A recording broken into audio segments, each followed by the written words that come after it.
Kellen Moore's plan for the Eagles' offense in 2024 is going to change everything for quarterback Jalen Hurts and might even help keep one star from leaving Philadelphia. Jason Kelce hinted yesterday about playing another year or maybe just coaching on the Eagles' staff in 2024. And Vic Fangio's defense, it's the one thing keeping the 49ers up at night, at least next season. I'm Thomas Mott. This is the Thomas Mott Show.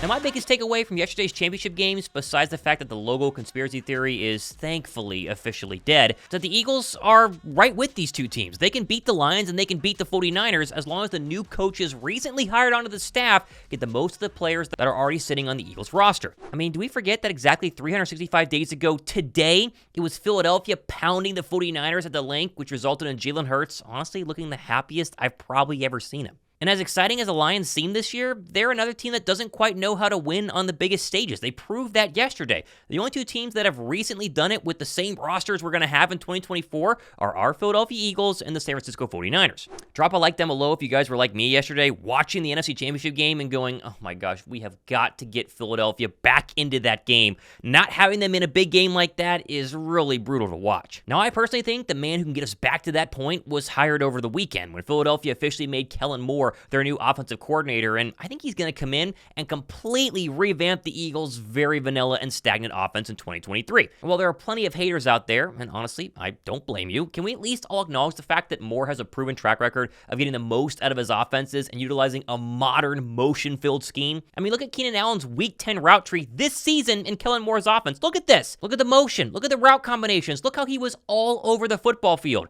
Now look at one of DeVonta Smith's route trees from this season. Is there a difference? You guys go ahead and tell me. The Eagles are about to go from one of the worst motion rate offenses in the entire league this season to easily inside the top 10. And if I'm DeVonta Smith or even A.J. Brown, I'm absolutely floored with the potential the offense now has with Kellen Moore. Okay, before we get back to the Eagles news, I told myself this new year I was going to try to be a little bit less uptight and somewhat more open to trying some new things. So when the sponsor of today's video, NextEvo, reached out to do a collab, I initially said no. I literally was like, I have no idea what these CBD products are. I've never tried CBD, and I'm just not interested. NextEvo then responded by actually just sending me a package with all of their products, literally all of their products, and said, Thomas, just try it. Tell us what you think. NextEvo's water-based products absorb 4 times better than other oil-based products and are clinically tested to ensure that what you read on the label is exactly what you're going to go ahead and get in the bottle. Now, personally, these are my 2 favorite products. Like this Sleep Support CBD Complex, I took one of these gummies right before bed the first time I ever tried it, and I fell asleep so darn fast, and I stayed asleep the entire night. I've never tried a CBD/melatonin gummy that put me to sleep as fast as these, and my fiance, she really loved the Stress CBD Complex gummies with the ashwagandha. You gotta leave oil behind and start the year with the most effective and fast-absorbing CBD from NextEvo Naturals. That's 25% off at nextevo.com/Thomas Mott. Now, of course, I'm not the only person who seemingly loves this move. How about Big Play Slave, very active on social media, leaving a comment saying, I like it. There you go. Okay, we'll take that. And then how about listening to Kellen Moore just talk about motion? Just watch this 1-minute clip here where he explains entire offensive play and why motion is at the key of all of his success. Okay, talk a little football, talk a few plays in here. Might as well talk a little X's and O's go here, okay? So I'm going to talk about some shift and motion plays that we utilize, okay? So you can see our play call up there. Y hustle to F bunch right, Z flock, cell duo right, X python. Okay, so play call. We're going to throw a Y hustle. We're going to hustle the tight end over. That's our shift. And then we're going to Z flock it, which sells the fly sweep. We're going to run X python. Okay, so this python is really, okay, the X is going to run that post route. He's going to dive down into the alley. Okay, try and grab that safety, that quarter safety that Joe was just talking about. Work back out and then keep it skinny. Okay, we're trying to throw that thing between the hash and the numbers. Okay, if not, we got what we call a deep 2, a deep over, 18 to 22 yards. You're catching that ball on or near the numbers. And then don't ever forget about that receiver out here on this motion, okay? So we're going to get a little ball action. We're going to sell that duo play, okay? And we should be good to go right here. So I'm going to pop this in here. So we're talking standard huddle again, right? We're still trying to manipulate and challenge the defense, okay? So let's use a motion, okay? Now Bobby Wagner, KJ Wright, they're got okay. Fit just changed, right? Okay, they got to adjust. Okay, now we're going to Z flock it. Okay, great example. What's this nickel doing? He's challenged, right? This is a never-ending challenge, okay? Do I travel with the motion? Do I not? He kind of gets stuck in between. He's not really sure what to do. Okay, they're one short. and we throw the deep over, okay, and the second level, the backer level is a little bit compromised, right? Okay, they didn't handle the motion. We throw it to a Boise State Bronco, get a touchdown, okay? Cedric Wilson, okay? So, really good look right there. Okay, so we have pre-snap motion now covered, but what about Moore's track record versus the blitz, one of Jalen Hurts' big struggles in 2023?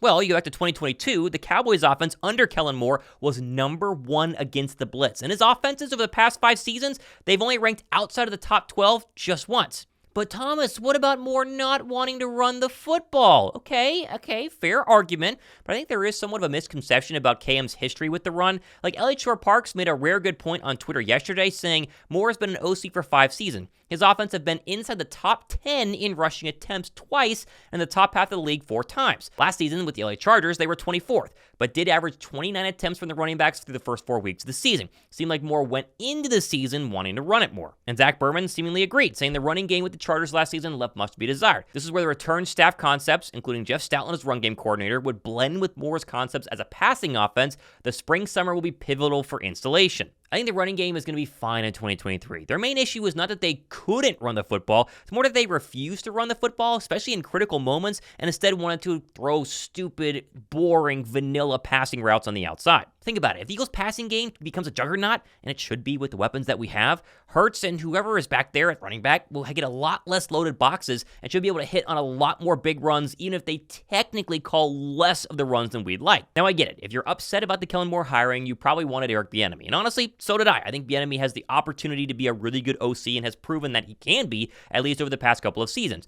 But he's not interviewed for a single offensive coordinator position this entire coaching cycle. The only interview he has done is for the Commanders' head coaching gig, which he's not going to get. Ben Johnson's going to get it. Clearly, other teams aren't interested in interviewing him for their OC spot, or he simply just wants to be interviewed for head coaching positions. Like, either way, he seemingly never wanted to or was a candidate for Philadelphia, so we can dream all we want, but it was never actually going to happen. Now, despite my absolute hate of all things Kansas City, which includes her, yes, I did not like watching that yesterday at all, I do enjoy getting to watch Jason Kelce, you see him here in the box, getting a quick power nap while the Ravens completely choked away their chance to get back to a Super Bowl since, 2013? I also always enjoy the post-game moments like this one here between the Kelce brothers, where they seemingly really enjoy watching each other have a lot of success, although honestly, I tend to side with Michelle Tafoya's leak earlier this month saying that both Kelces will retire together at the end of the season. Although, if you really hope he comes back, you can't help but get a little bit excited at his comments to Olivia Reiner from ESPN yesterday when he said, quote, "As a Philadelphia Eagle, incredibly disappointing season, especially at the end of it. I really look forward to trying to prove people wrong, especially with some of the recent hires and Nick Sirianni. There's a lot of things up in the air for the Philadelphia Eagles, but I think that as a player, you always look forward to going into battle with your guys.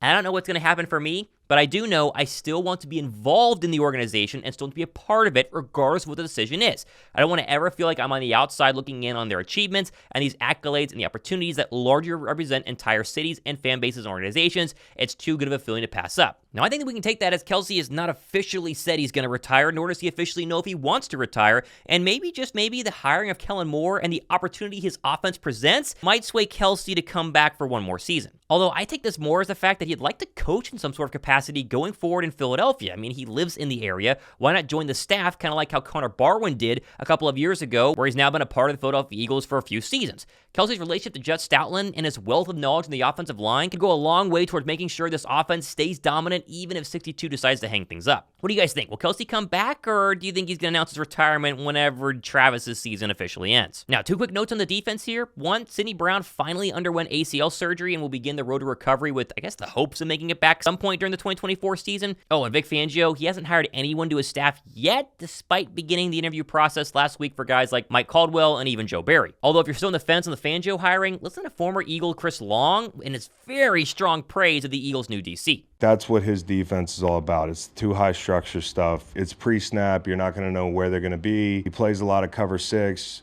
Cover 6 is half-field coverage, right? So you can get 4 and 2 on different sides. The point is, for a quarterback, those half-field structures, the pre-snap movement, like, it really does muddy things up. And when you look around the league at the best quarterbacks, they're really fucking aggressive. This scheme has given the best quarterbacks trouble. That's the reason that you're seeing a bunch of his disciples, like, kind of take the league by storm.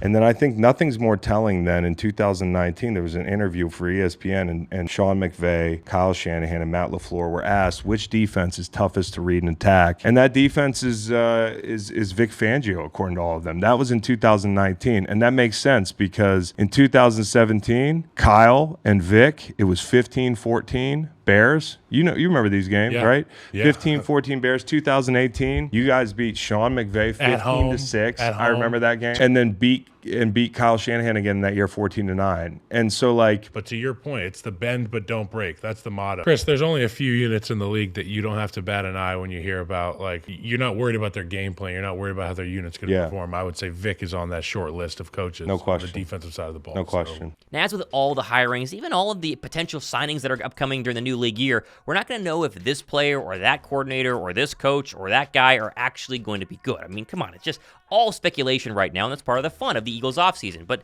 I, for one, am very confident in Philadelphia's chance to get back to not only the top of the NFC East, but hopefully the top of the NFC Conference as a whole, and they're starting to put the pieces in place for me to get back onto the bandwagon in 2024. And we got plenty more stuff happening the next couple of days and weeks. Be sure to hit that subscribe button down below. I'm Thomas Mott. This has been The Thomas Mott Show.